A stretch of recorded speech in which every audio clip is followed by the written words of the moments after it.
what we're doing here. Oh, my name is Larry or Lawrence Sinclair. We're at 1052 Mitchell Street in Cocoa. I decided to try to organize the community in Broadmoor Acres, which is Cocoa's oldest subdivision, and try to clean it up, trying to get some pride back in the neighborhood, get some of the criminal element out, stop people from being afraid to report when they're victimized by someone. And this is the beginning of what I hope to be a very long relationship. You did a good job getting the people out here. It's very impressive. What do you think about the turnout?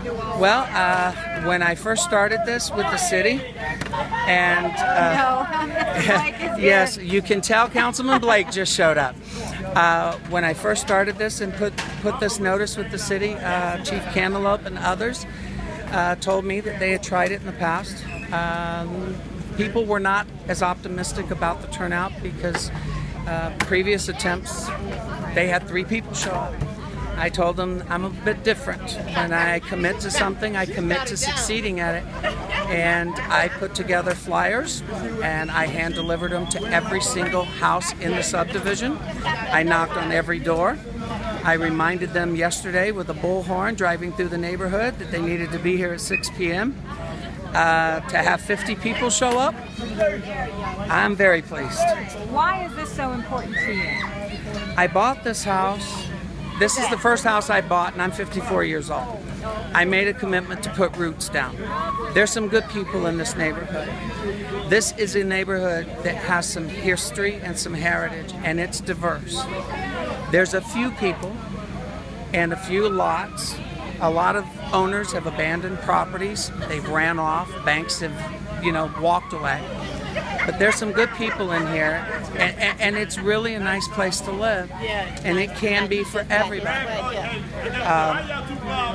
This house was completely stripped. I lived in the front bedroom with nothing more than a tub and a toilet for 7 months. Redoing this house, and now I have my mom living in it, taking care of her. So it's important to me. This is where I'm going to be for a while. And it's important for the neighbors to get together. Why is that? It's really because they need to know who their neighbors are. You can't watch out for each other. See, here's my thing.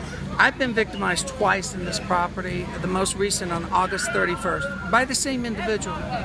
I have surveillance on my house, so I caught the person. I had pictures. I could go and say, do you know this guy? When I went to the neighborhood, people identified him, but what struck me as odd is they were telling me that this is an individual that they know has been stripping houses in this neighborhood for several years now.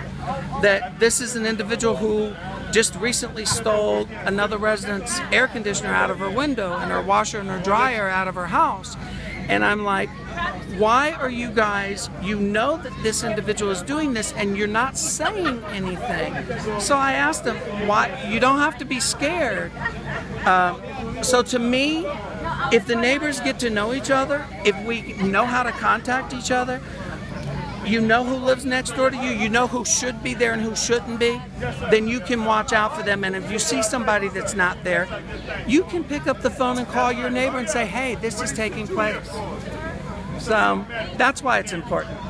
And I've managed to get neighbors for 8 square city blocks to where they introduce themselves to each other tonight. So that's a good start. Okay, Larry. Thank you.